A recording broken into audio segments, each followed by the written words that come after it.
experience. I'm very lucky in that I have 5 other DSA-endorsed comrades who are with me in the Assembly and in the State Senate.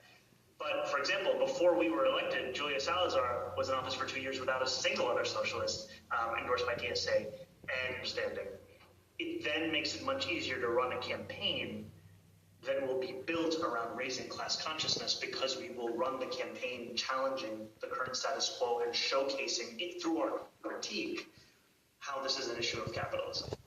And this is exactly what I'm saying. He wants to stack the Senate, so to speak, the state Senate, obviously, but more socialists, right, to be able to push his agenda, right? The agenda against capitalism, the agenda that pushes away you being able to control your future with your finances and be able to build a business in the way that you want. He wants to be able to stack the Senate with other like-minded people in order that he should be able to bring about radical change. Keyword, radical.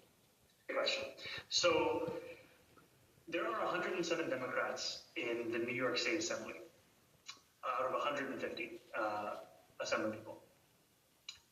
And of those 107 Democrats, there are 6 DSA endorsed electeds and 7 DSA members. We have a 7th person who's a DSA member, though she wasn't endorsed by DSA. Her name is Jessica Gonzalez-Rojas.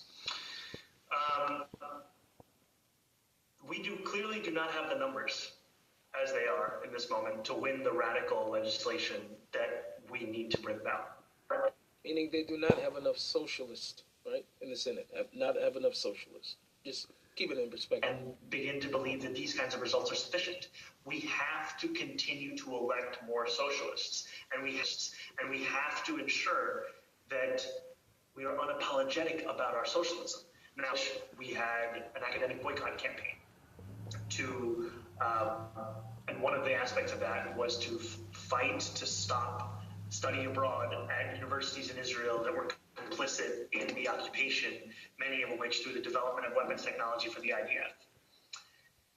Now, by bringing the issue of... I hope you listen. To bring the issue of, Israel, Palestine, apartheid to voting, you bring it front and center, it's harder to ignore. And then making sure that we move to dismantle that relationship.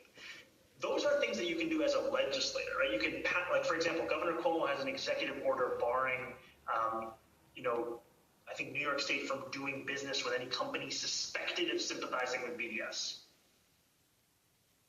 I can't watch this anymore. Barring any companies or any... Come on, New York. Organizations, right, that are complicit with the BDS, right, which we know... I don't know who's going to see this. I hope this goes, and enough people do get a chance to see this. There's a reason why Cuomo did that. He's trying to protect American interests, right? Mandoni, I hope you guys are watching this. Please listen to what this man has to say. One thing I can do as a legislator is once we build up enough, build up a large enough coalition for this, we overturn that executive order. But I can't watch this anymore. I believe in this political project. I sincerely believe in socialism. For me, it was Palestine that brought me into this movement. I'm sick. See, this is the same person who, as he's